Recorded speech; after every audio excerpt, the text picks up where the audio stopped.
Nesse momento, vamos fazer a nossa leitura de abertura. Vamos fazer do livro Vinha de Luz. É pelo Espírito Emmanuel, foi psicografado por Francisco Cândido Xavier. É uma lição muito linda, que tem como título Somos de Deus. Nós somos de Deus. João. Não nos é fácil desvencilharmos dos laços que nos imantam aos círculos menos elevados da vida, aos quais ainda pertencemos. Apesar de nossa origem divina, 1000 obstáculos nos prendem à ideia de separação da paternidade celeste. Cega-nos o orgulho para a universalidade da vida. O egoísmo encarcera-nos o coração. A vaidade ergue-nos falso trono de favoritismo indébito, buscando afastar-nos da realidade. A ambição inferior precipita-nos em abismos de fantasia destruidora. A revolta forma tempestades de ódio sobre as nossas cabeças. A ansiedade fere-nos o ser. E julgamos, nesses velhos conflitos do sentimento, que pertencemos ao corpo físico, ao preconceito multicelular e à convenção humana.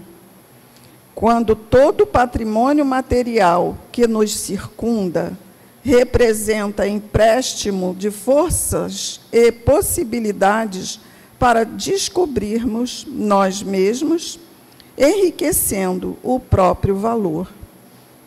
Na maioria das vezes, demoramo-nos no sombrio cárcere da separação, distraídos, enganados, cegos. Contudo, a vida continua, segura e forte, semeando luz e oportunidade para que não nos faltem os frutos da experiência. Pouco a pouco, o trabalho e a dor, a enfermidade e a morte compelem-nos a reconsiderar os caminhos percorridos, impelindo-nos a mente para zonas mais altas. Não desprezes, pois, esses admiráveis companheiros da jornada humana, porquanto, quase sempre, em companhia deles, é que chegamos a compreender que somos de Deus. Muito lindo, né? Nos passa, então, muita confiança, muita serenidade. Aqui estamos, Senhor, diante do Teu amor, com muita humildade, ciente ainda da limitação de entendimento, da limitação de atos, mas já com vontade de aprender um pouco mais na vida de relação, aprendendo com Jesus e aprendendo também com aqueles que estão à nossa volta, porque sabemos que somos irmãos e que não estamos juntos por acaso. E que esse infinito amor não é para só um, mas para todos nós. Então, te agradecemos por sermos teus filhos amados. E é em teu nome, Pai querido, é em nome de Jesus, é em nome dos amigos espirituais que se fazem presentes, que nós damos início à nossa reunião da manhã de hoje, pedindo todo o amparo para nossa querida Ana Paula, que irá nos ajudar no entendimento da lição da manhã de hoje. Que assim seja. Graças a Deus por tudo. Então, a Ana Paula, como eu já falei, vem lá do NELD. Ela vai nos ajudar a entender o Evangelho, que é o capítulo 17. Sede perfeitos, é o capítulo, mas a tarefa dela está no item 9. Os superiores e os inferiores, correto? Então, que Jesus a envolva e que tudo corra na santa paz de Deus. Que assim seja. Bom dia, meus irmãos. Que a paz se faça presente, que possamos ter o raciocínio fluido, para que possamos assimilar e ajustarmos a nossa caminhada com o que a gente vai refletir aqui. Vamos aprender juntos, né, diante desse evangelho tão maravilhoso, né, e ontem eu tenho estudado e quando eu me debrucei sobre o tema, eu percebi o quão contextual ele é. Antes, eu me aproprio de uma informação, quando se trata de obras, né, antes da questão religiosa, filosófica, precisamos nos debruçarmos no conhecimento, na ciência que Deus também nos deu, para que possamos balizarmos o nosso pensar, que é o que o Kardec trouxe na sua codificação. Olha a intimidade, Kardec, somos íntimos. E ele disse que entre a religião e a ciência ficássemos com a ciência. Então, vamos começar. Esse item fala dos superiores e inferiores. Não no sentido de menor valor e mais valor, no sentido de cadeia hierárquica. E aí, esse texto, ele fala sobre autoridade, esse trecho. O que é autoridade? O exercício da autoridade.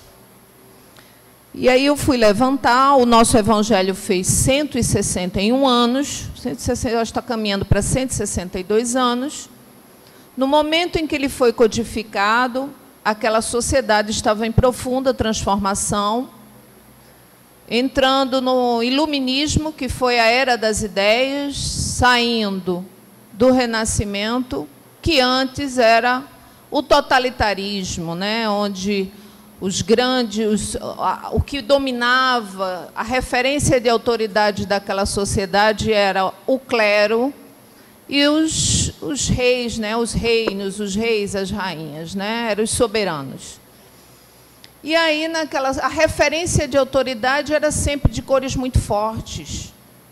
Só que, ao longo da nossa caminhada histórica, a ideia de autoridade, o que é autoridade, como exercermos essa autoridade, ela foi sendo transformada também. Então, vai ter pontos aqui que eu vou levantar e que, inclusive, eu achei trechos para essa reflexão, que pode-se pensar que eu estou questionando o Evangelho, mas não isso. Eu estou adequando para os nossos dias atuais.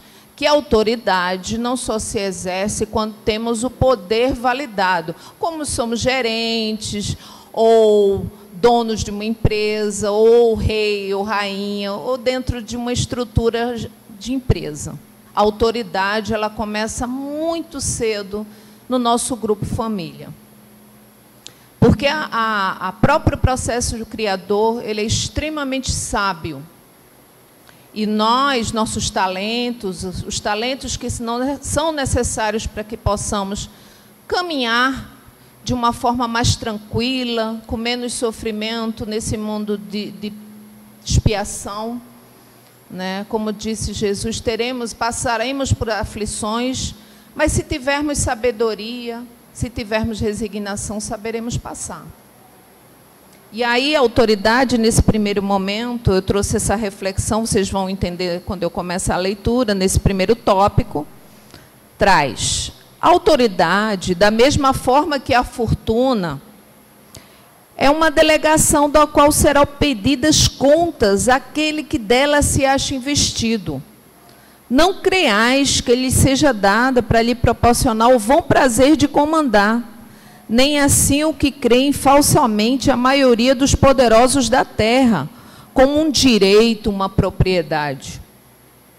Às vezes a gente acha que os nossos subordinados, né, que na verdade nem tão subordinados assim, são pessoas que fazem parte da cadeia produtiva, que eu quero aqui trazer a reflexão que nos anos 90 essa discussão de subalterno, de inferior e superior, isso foi muito discutido dentro das organizações, levando à reflexão de que cada pessoa, desde o funcionário de ocupações menos, digamos assim, que agregasse menos conhecimento, né?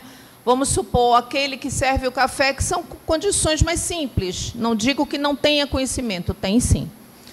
Mas aquele que atende, o recepcionista, tudo que agrega saberes, né, são categorizados na psicologia organizacional. Eu sou especialista nessa área, eu trabalhei dentro de organizações, e aí, na hora de se discutir o que é inferior e o que é superior, isso meio que veio abaixo, essa coisa que antes a gente achava que o lixeiro é algo muito pequeno, o que limpa, serve o café é algo pequeno. A gente só sabe o quão grande eles são quando falta. Greve da Conlurb, a gente sabe o desespero, como a cidade fica um caos. E quando esses irmãos não estão presentes nos seus postos de trabalho, o dano que isso causa na cadeia produtiva dentro de uma organização. Então, às vezes, as nossas avaliações são errôneas, e a ciência da administração e da psicologia organizacional percebeu isso. Então, cada um, na sua função, ele é o gestor da sua função. A gente não pode misturar autoridade, que tem essa coisa inclusa da gestão, com a pessoa que só está no topo da cadeia produtiva. Não. Aquele que supre a cadeia também tem a sua autoridade. Por exemplo, se eu não sei fazer o cafezinho lá na empresa e a senhorinha lá sabe, ela tem a autoridade de me dizer que o café que eu estou fazendo está errado. Se eu vou meter a mão e fazer o trabalho dela. Ela domina, ela tem o que chama de expertise. A maioria das donas de casa que aqui se encontram, mesmo trabalhando fora, tem expertise de cuidar dos afazeres domésticos. Isso é uma coisa cultural. Ainda bem que está mudando. Os homens também estão se apropriando disso. Mas tem expertise. Essa autoridade ela é construída a partir de um saber. Então, esse saber são dons que a gente desenvolve. E que isso agrega uma responsabilidade. Mas vamos dando continuidade. Eu vou chegar lá. Deus, entretanto, lhes prova suficientemente que não é nenhuma nem outra coisa, uma vez que ele retira quando isso lhe apraz. Se fosse um privilégio ligado à sua pessoa, ela seria inalienável. Ninguém pode, pois, dizer que uma coisa lhe pertence quando lhe pode ser tirada sem seu consentimento. Deus dá autoridade a título de missão ou de prova, quando isso lhe convém, e a retira da mesma forma. Esse primeiro item, eu lembrei muito da parábola dos talentos.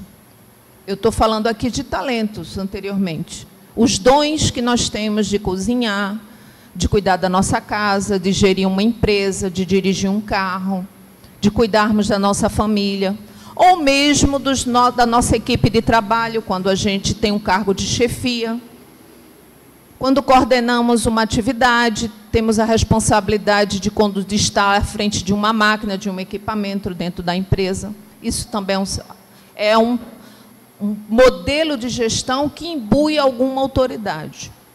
E aí, nós, de uma forma, muitas vezes errônea, administramos essa autoridade como uma forma de botar para fora uma estima que está pouco trabalhada. Nós achamos o direito de humilhar aquele irmão que muitas vezes não domina. Não temos o cuidado de termos uma palavra afetuosa, empática, para ensinarmos os afazeres. Isso começa na nossa casa. Muitas vezes despertamos o tirano da sociedade absolutista que eu trouxe lá atrás, historicamente falando. Muitas vezes não escutamos o nosso parceiro ou a nossa parceira dentro de casa, não ouvimos nossos filhos. Muitas vezes num trabalho em equipe, dentro até daqui da casa, porque aqui tem vários coordenadores, acredito, e a gente precisa ouvir para poder argumentar. E essa autoridade, de novo, volta à reflexão da ciência nos anos 90, essa autoridade caiu por terra, essa história de que eu mando e você me obedece. Tem coisa mais errônea do que essa coisa, faço o que eu digo e não faço o que eu faço. Não minta. Quando o telefone toca, você diz para o teu filho, diz que eu não estou. E aí, relembrando que a neurociência, ela traz muito forte, de que a aprendizagem, ela se dá também muito mais por exemplo. E a autoridade, ela se constitui, você conquista a autoridade também pelo exemplo. Então, vamos voltar à parábola dos talentos. Quem conhece que é a parábola dos talentos? Né? O senhor foi viajar, distribuiu 5 moedas para um servo, 2 moedas para outro e 1 moeda para outro. E disse que ia prestar conta, quando chegasse eles iam prestar conta. E quando prestou conta, o que aconteceu? O que recebeu 5 fez o quê? Multiplicou. Transformou em 10. O que recebeu 2 idem, fez a mesma coisa. E o que recebeu 1, fez o quê?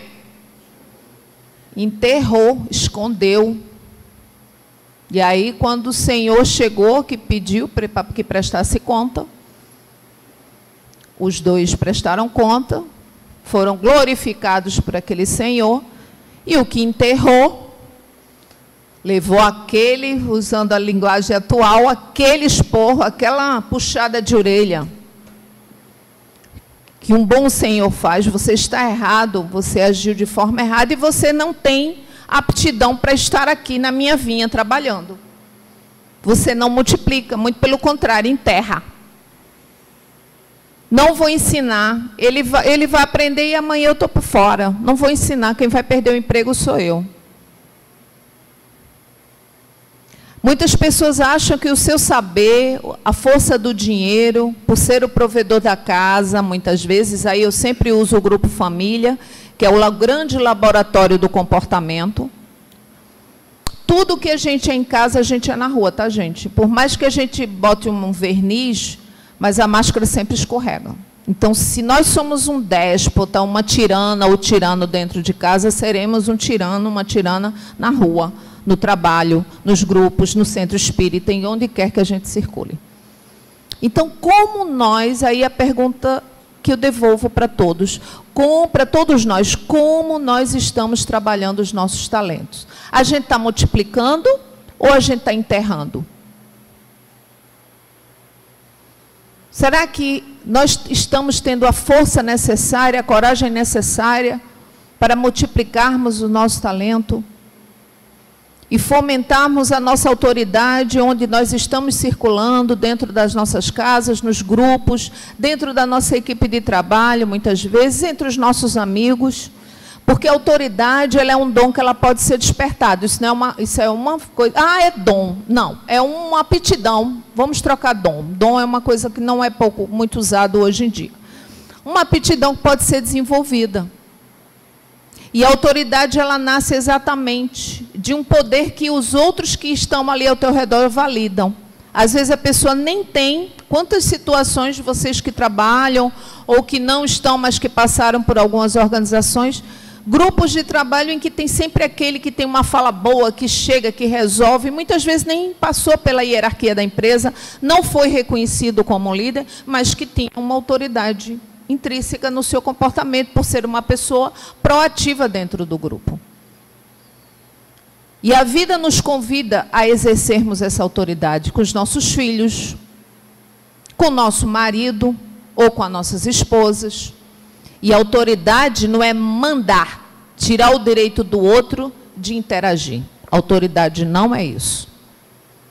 Isso não cabe mais hoje em dia. E há bastante tempo, tá? Quem tenta trabalhar o seu ego inflado, ou a sua estima que é baixa, porque quem tem necessidade de humilhar, de manipular, de agredir, é porque está muito adoecido, é porque se sente muito adoecido, né? Não acredita muito em si, por incrível que pareça. Os grandes tiranos, até convido vocês a lerem biografias, lerem história, que aí a gente vai entender muita coisa até do próprio Pentateuco, da filosofia.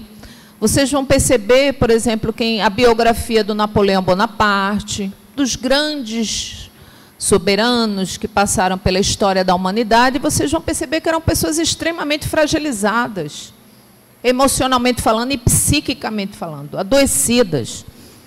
Quem tem necessidade o tempo todo de machucar é porque está muito machucado. Merece a nossa empatia? Merece. Mas com a propriedade de ser da área de saúde mental, eu digo a vocês que, por mais adoecido que esteja o ser humano, ele tem algo de funcional e de racional. Ele também tem escolha de não machucar, inclusive nos adoecimentos mais severos. Então, não devemos, como diz na linguagem usual, passar pano, coitadinho, é assim mesmo ele. Não, não é assim mesmo não. Meu irmão, vem cá. O que você está fazendo está errado. Você não pode agir assim. E aí, gente, não devemos também entrar nesse lugar. Quando eu convidei vocês a se apropriarem dos talentos, e a mim também, é o momento de nós botarmos o coitadismo de lado, as desculpas. Para nos transformarmos, a gente precisa tirar a máscara. E como nós estamos trabalhando o poder que nos foi validado na vida. Somos grandes gestores, chefes da nossa própria vida. Como a gente tem se apropriado do autoconhecimento? O que a gente acha? A gente não tem que se diminuir, nem achar que o que eu sei é pouco. Todo conhecimento ele é muito válido e útil para a nossa caminhada. Então, precisamos entender que somos grandes, gigantescos, temos a força, o sopro divino. E esse sopro, ele precisa nos fomentar a sermos melhores conosco e com aqueles que precisam da gente para trabalhar, para viver, para ser suprido. É um filho pequeno, é um filho adolescente. Eu fico muito triste com alguns pais que dizem que aborrecente. Eu sempre pergunto, você já nasceu com essa idade? Você nunca passou pela adolescência? Já nasceu com 60, com 50? E há muitos que eu tenho liberdade de dizer, eu digo, você também é chato, tá? Você também é chato. Você também tem seus pedacinhos. Não é porque está na adolescência, está com os cabelinhos brancos aparecendo que você não tem seus pedaços. Todos nós temos. E a gente tem que respeitar a fase de cada um. E termos paciência de ouvirmos os nossos jovens, que eles têm muito a nos ensinar. E outra coisa, outro paradigma. Não é porque eu tenho 60 a mais que eu também não aprendo mais nada. Esqueçam isso. E quanto a vida pulsando, a necessidade de aprender, de trabalhar na seara do bem, se for o caso, trabalhar com voluntariado, se já conseguiu a sua aposentadoria que lhe supre, enxugar a lágrima de um irmão, fazer parte de um grupo, vou aprender um idioma, vou pegar minha esposa, organizar os meus ganhos, sair dessa coisa de acordar, comer e dormir, e vou ver se eu posso pagar uma viagem de 12 vezes e conhecer um lugar que eu nunca fui. Por que não? Isso é aprendizagem. Dando continuidade, todo aquele que é depositário da autoridade, de qualquer extensão que ela seja, desde o Senhor sobre o seu servo até o soberano sobre seu povo, não deve dissimular que tem encargo de almas. Olha a responsabilidade aí aumentando. Ele responderá pela boa ou má direção que tiver dado aos seus subordinados e as faltas que estes poderão cometer. Os vícios a que serão arrastados em consequência dessa direção ou de maus exemplos recairão sobre ele, enquanto recolherá os frutos da sua solicitude para conduzi-los ao bem. Todo homem tem na terra uma missão, pequena ou grande. Olha aqui, gente, a reflexão. qualquer que ela seja, é sempre dada para o bem. É, pois nela falir, falseá-la em seu princípio. Nós vamos ser chamados pelas nossas omissões. Nós vamos, quando a gente chegar do outro lado, quando o irmão perguntar, o que é que você fez? Aquele grupo de trabalho que você coordenou, os filhos que Deus te deu, como você geriu a sua casa, como você conduziu seus filhos, ou como você atuou no seu grupo família, como você foi como filho, irmão, amigo, companheiro de trabalho, gerente, supervisor, gestor, presidente, seja lá o que for. Porque Deus, ele dá a missão, chega para a gente conforme a gente pode dar a resposta, mas chega. Ele entende as nossas limitações, mas a própria natureza, o próprio processo criador, a própria dinâmica existencial do universo, mesmo respeitando essas limitações, ela nos desafia sempre a alavancarmos essas limitações. O universo não diz, tadinho, ele é coitadinho, vamos deixar ele do jeito que está, não. Chegam várias situações nos desafiando a sairmos da zona de conforto. E o que que a gente tem feito? Vocês perceberam que a autoridade está em tudo?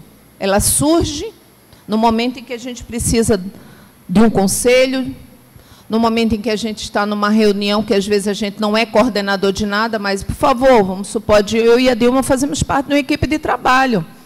E vai ter momentos que a Dilma vai coordenar, a Dilma vai dizer as diretrizes, porque ela tem o conhecimento daquilo que está sendo discutido. E vai ter momentos que eu vou ter, vai ter momentos que outra colega vai ter. Esse nome se dá dessa autoridade, se chama autoridade situacional. Vai ter situações em que você vai ser chamado a decidir. Um exemplo simples, uma mãe que nunca proveu a casa, de uma hora para outra se vê tendo que prover. Por uma separação, por um luto, com os filhos pequenos. Aí tem que gerir aquele recurso e ir para o mercado que nunca foi. Aí uma puxada de orelha para as mulheres. Nunca foi por quê? Foi você que se colocou nesse lugar. E aí o universo está dizendo, vem, irmã, aprender o outro lado. Ir no mercado, fazer conta, fazer lista. Né? Ver que X tem que dar para o mês inteiro, para água, luz, nananana. Né? Porque às vezes só recebe, está na outra ponta. Ou de uma hora para outra tem que administrar a casa e o trabalho. Olha como Jesus chama a gente para os desafios. E a gente diz, ai meu Deus, eu não vou dar conta. Vai dar conta sim. Vai dar conta sim, porque estamos sendo... A gente pensa que a gente está sozinho, mas a gente não está sozinho não, gente. Nós não estamos nunca sozinhos. E a gente precisa se apropriar da nossa fé nesses desafios. Se Deus pergunta ao rico, que fizeste da fortuna que deveria ser em tuas mãos uma fonte, espalhando a fecundidade ao teu redor? Ele perguntará, aquele que possui autoridade qualquer, olha o que eu falei aqui, uma autoridade qualquer, em qualquer circunstância. Que uso fizeste dessa autoridade? Que mal detiveste? Que progresso fizeste? Se eu te dei subordinados, não foi para fazer deles escravos da tua vontade, nem os instrumentos dóceis de teus caprichos e da tua cupidez. Eu te fiz forte e te confiei os fracos para os sustentar e os ajudar a subir até mim. Olha que a responsabilidade só aumenta. Quando temos filhos pequenos para encaminhar, irmãos dentro do nosso trabalho que precisam aprender aquela atividade para levar o sustento para suas casas. Quem aqui ainda está no mercado de trabalho? Levanta a mão. Então, a gente sabe que dentro, e quem já passou, tem aqui quem já passou, né? Os aposentados, ou quem já esteve no mercado de trabalho, né? Está aí. Então, a gente sabe que é uma grande engrenagem, toda e qualquer estrutura em que se encontra pessoas. Quando se fala de trabalho, de empresa, com fins lucrativos, nós fazemos parte de uma engrenagem. Se a gente sabota essa engrenagem por conta dos nossos egos inflados, se a gente não ensina como deveria, eu vou deixar ele sofrer, ele precisa passar, eu não sofri, então ele vai sofrer também. Eu não vou ensinar não, vou ensinar só pela metade, ele que se vire. Isso é uma atitude ética de quem tem com a autoridade nas mãos? Se eu não recebi, por que eu vou dar? Isso é uma atitude inteligente de quem exerce autoridade construtiva dentro dessa fala aqui no Evangelho? Não. Está agindo como um déspota, como um tirano. E aí, as responsabilidades, elas são dadas de acordo com a nossa... Vai surgindo os desafios. E como a gente está dentro de... A Terra, gente, é uma sala de aula. Eu entendo, alguns entendem como hospitais, para alguns é hospital e sala de aula, para alguns é mais sala de aula e assim vai. Mas a gente entende, a gente fica mesmo, acorda e dorme sonhando com grandes ganhos, com grandes conquistas financeiras e materiais. Mas a própria natureza, a própria estrutura em que a gente está inserida, ela nos vai dando aptidões e mostrando para a gente que, muitas vezes, a gente está tão preso às nossas limitações, que eu fico imaginando algumas pessoas, eu conheço algumas que dizem assim, que vive reclamando do pouco que tem um trabalho que supre a sua mesa, tem um trabalho digno, e reclama. Mas a gente que conhece um pouco, eu trabalhei muitos anos com grupos dentro de organizações, inclusive até fazendo seleção, que é uma coisa que eu não gosto muito, a gente percebe claramente que aquela pessoa não tem aptidão para ter além do que ela pode ter ali. Ela ganha 3 mil reais. Se essa pessoa ganhasse, ficasse rica, eu acho que metade do mundo ela ia mandar matar, não sei, porque eu fico até com medo. E a pessoa fica reclamando, não, porque o que eu não tenho direito a nada, não sei o quê, papapá, e eu só olhando. Mas o que você está fazendo para fazer por merecer, meu irmão? A gente está vendo aí, a gente conhece, inclusive veio até uma página, que eu guardo as páginas dentro do livro, Desigualdade das Riquezas. Tem um trechozinho muito pequeno que diz assim, é que os homens não são igualmente inteligentes, ativos, laboriosos. A primeira questão que se apresenta é esta, ele diz aqui. Por que todos os homens não são igualmente ricos? É simples, muito simples. É que os homens não são igualmente inteligentes, ativos e laboriosos para adquirir, nem sóbrios e previdentes para conservar. A gente está conservando? A gente está sendo laborioso? A gente está sendo previdente? E aí a gente fica reclamando que a gente ganha mal, que o patrão é ruim. A gente é um alecrim dourado. A gente é uma belezura. O mundo é que está errado, a gente é que é beleza. Né? Nós somos bonzinhos. Entendendo que o Pai, o princípio inteligente universal, ele diz, caminha e vai conquistando, se não nessa, na outra vida. Mas a gente precisa caminhar evolutivamente. E as bênçãos vão chegando. Inclusive, acordar e estar aqui já é um milagre, gente. Nós todo dia gozamos de milagres. A gente fica esperando uma coisa enorme acontecer na nossa vida e não aproveitamos o fato de estarmos aqui com saúde, de estarmos tendo o poder decisório de dizer, eu vou para o Vinha de Luz, vou para a praia, eu vou não sei para onde, eu tenho meu almoço, eu tenho uma família para sentar à mesa, obrigada, Senhor, uma casa, uma cama para dormir, algum dinheiro, pouco ou muito, para subsistir.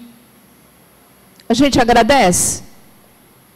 Vai com raiva para o Guanabara fazer compra? Aí eu confesso que eu também não gosto de ir ao mercado, não, tá? Isso é uma coisa, eu peço perdão a Deus toda vez, mas eu confesso. Quem ama mercado é meu marido, ele é o terror dos mercados. Ele vai como se fosse para o shopping, eu não gosto, para nós. Ele adora uma promoção, um encarte de mercado, ele adora. Parece uma senhorinha quando entra, ai, mercado, adora. Eu não gosto, mas vou. Mas eu peço perdão. Alguma coisa tem. Vou trabalhar isso em terapia, porque eu não gosto. Mas a gente precisa estar vigilante. E aí, dando continuidade, o superior que está compenetrado nas palavras do Cristo não despreza nenhum daqueles que estão abaixo de si, porque sabe que as distinções sociais nada instituem diante de Deus. O Espiritismo lhe ensina que, se obedecem hoje, poderão lhe comandar ou poderão lhe comandar mais tarde, e que então será tratado como os tiver ele mesmo tratado. Então, hoje a gente é filho. Aí, como a gente é como pai e mãe com esses filhos, amanhã, como é que vai ser quando a gente se transformar em filho para os nossos filhos? Quando a gente precisar dos nossos filhos? Olha o poder de autoridade aí mudando. Porque eu estou trazendo exemplos do cotidiano, tá, gente? Às vezes, um irmão na empresa. Eu já tive problemas sérios dentro de organizações. Eu trabalhava muito, eu estudava, eu sempre estudei. E tinha aqueles irmãos que terminavam o seu trabalho e ia para casa. Acabou, assistia a novela das 6, das 7, das 8, das 9. Eu, às vezes, estava dentro da universidade. E na hora de discutir promoção, eles ficavam indignados por eu ser mulher, por ser jovem e por ter um currículo. Só que a gente tem que entender que existe uma frase, quem trabalha aqui sabe, e eu uso bem ela, que antiguidade não é posto. Competência, sim. Por isso que a gente precisa o tempo todo estar se reciclando, estudando, que as coisas mudam de lugar. Ah, porque eu tenho 30 anos, vem essa garota aí com currículo tal, na função tal, está sendo promovida. Já ouvi isso, aos 27, aos 30 anos. Eu disse, mas o que é que você fez com esse tempo que você teve na empresa, além de só trabalhar? Estou falando de autodesenvolvimento. Muitas vezes, sábado, eu estava estudando, investindo na minha capacidade produtiva, que muitas vezes a gente não investe. A gente quer ganhar mais, mas a gente não quer investir. A gente, dentro de casa, a gente quer ser muito respeitado, ter amor, ter carinho e atenção e não quer dar nada. Inclusive, eu usei até uma expressão outro dia, com um processo terapêutico que eu estava atendendo, eu disse assim, a gente precisa ter muito cuidado, que a gente quer muito, quer receber muito e não entrega nada. A gente quer carinho da esposa, que é uma esposa ativa, quer tudo de bom, quer namorar, quer tudo, e não faz nada, não dá bom dia direito.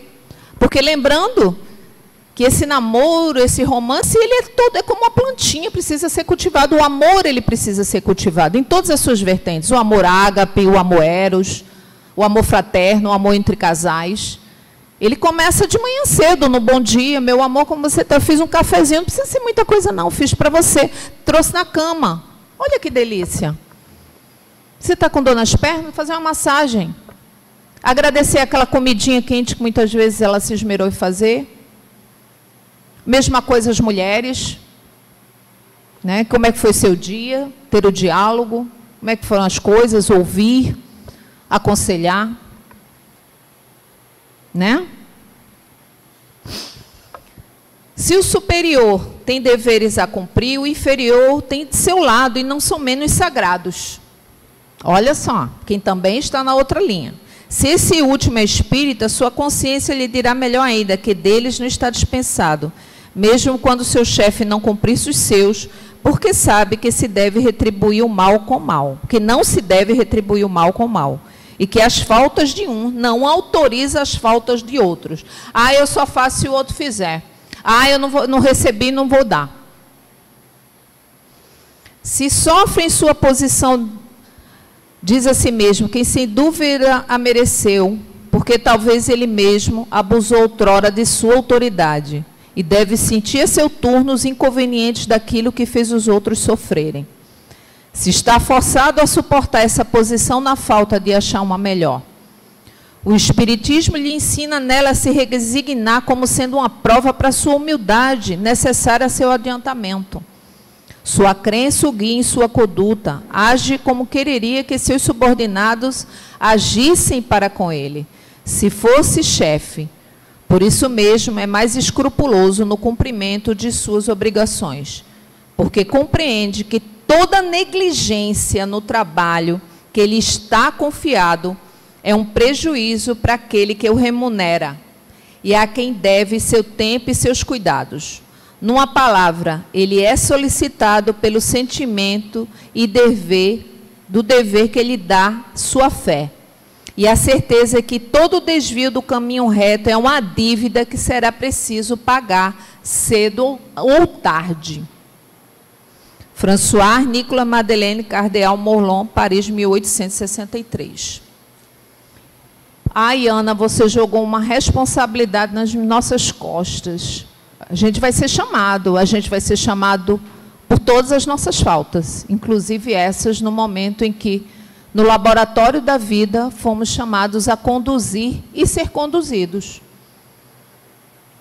E aí, eu vou trazer um trecho pequeno, mas não menos importante, do Livro dos Espíritos, capítulo 12, conhecimento de si mesmo. Eu acho que o grande caminho para que possamos tomar posse dos nossos talentos, nos situarmos na vida, nos adequarmos às circunstâncias vivenciais em que estamos, sendo líder, sendo liderados, em qualquer circunstância desse mundo coletivo, porque se Deus quisesse que nós não vivêssemos em sociedade, cada um morava numa ilha. Mas se vivemos em sociedade, vivemos uns com os outros para que aprendamos, para que assumirmos o nosso papel social como cidadãos, como pessoas, como pais, como filhos, como empregadores, como empregados, como chefe. Conhecimento de si mesmo. Questão 919. Qual é o meio mais prático e mais eficaz para se melhorar nesta vida e resistir ao arrastamento do mal? Um sábio da antiguidade vos disse: conhece-te a ti mesmo. Compreendemos toda a sabedoria dessa máxima, porém a dificuldade está precisamente em conhecer a si mesmo. Qual é o meio de conseguir? Fazei o que eu fazia de minha vida sobre a terra. Ao fim da jornada eu interrogava a minha consciência, passava em revista o que fizera e me perguntava se não faltava algum dever, se ninguém tinha nada a se lamentar de mim. Foi assim que consegui me conhecer e ver o que havia para reformar em mim. Aquele que cada noite lembrasse todas as ações da jornada e se perguntasse o que fez de bem ou de mal, pedindo a Deus e ao seu anjo guardião para esclarecer, adquiriria uma grande força para se aperfeiçoar, porque, crede-me, Deus o assistiria. Questionai, portanto, e perguntai-vos: o que fizeste, com qual objetivo agiste em tal circunstância? Se fizeste alguma coisa que censurais em outrem, se fizeste uma ação que não ousarás confessar. Perguntai-vos ainda isto: se aprovesse a Deus me chamar nesse momento, reentrando no mundo dos espíritos, onde nada é oculto, eu teria o que temer diante de alguém? Examinai o que podereis ter feito contra Deus, contra vosso próximo, e, enfim, contra vós mesmos. As respostas serão um repouso para a vossa consciência ou a indicação de um mal que é preciso curar. O conhecimento de si mesmo, portanto, é a chave do progresso individual. Mas direis como se julgar? Não se tem a ilusão do amor próprio que ameniza as faltas e as desculpas? Mas direis, como se julgar? Não se tem a ilusão do amor próprio que ameniza as faltas e as desculpas? O avarento se crê simplesmente econômico e previdente? O orgulhoso crê que não haver senão a dignidade? Isso é verdade, mas tendes um meio de controle que não pode vos enganar. Quando estiverdes indecisos sobre o valor de uma de vossas ações, perguntai-vos como a qualificarei se fosse feita por outra pessoa. Se a censurais em outra, ela não poderia ser mais legítima em vós, porque Deus não tem duas medidas para a justiça. Procurai saber também o que pensam os outros a respeito, e não negligenciais a opinião dos vossos inimigos, porque estes não têm nenhum interesse em dissimular a verdade e frequentemente Deus os coloca ao vosso lado como um espelho para vos advertir com mais franqueza que eu faria a um amigo. Que aquele que tem vontade séria de se melhorar Explore, pois, sua consciência a fim de arrancar dela as más tendências, como arranca as más ervas do seu jardim, que faça o balanço de sua jornada moral, como o mercador faz das suas perdas e lucros. Eu vos asseguro que a um lhe resultará mais que a outro. Se ele puder dizer que sua jornada foi boa, pode dormir em paz e esperar sem receio o despertar de uma outra vida. Tem um restinho, uma continuidade aqui, por conta do tempo eu vou dar uma paradinha, mas isso é um recadinho de Santo Agostinho. Se puder, leiam em casa sobre perfeição moral, né, o capítulo 12 do Livro dos Espíritos, pergunta 919, quem puder reler e refletir. Façam esse exame de consciência, é excelente. Se puderem investir em autoconhecimento, para isso tem a psicologia, né, que é um momento em que olha, para isso tem o atendimento fraterno da casa, para isso tem o parar, respirar, sempre dizer o que eu fiz hoje que me orgulha e que me envergonha. E ajuste a sua conduta enquanto é tempo. Não desperdicemos essa oportunidade magnífica da reencarnação, porque do outro lado tem hordas de irmãos esperando reencarnar. E a gente está aqui desperdiçando com tantas desculpas para nós não nos melhorarmos. Tá, irmãos? Um bom domingo a todos. Muito obrigado pela oportunidade. Tá. Agradecemos, Ana Paula, pelo estudo, onde muitas reflexões já fizemos e continuaremos fazendo, né? É um alerta a todos nós. É uma bênção estarmos aqui, recebendo essas lições, que é do nosso dia a dia, né? Cabe a todos nós. Então, muito obrigada, querida. Volte sempre. Então, tá. Podemos, então, encerrar esse primeiro momento. Então, nós fazemos uma prece em agradecimento a Jesus, a Deus, nosso Pai Criador, aos bons espíritos que sempre se fazem presentes, agradecendo muito por tudo que recebemos aqui nesse momento, que possamos levar para os nossos lares, né? E praticarmos no dia a dia, onde estivermos. Obrigado, Senhor, por tudo isso. Graças a Deus. Então, nós agora vamos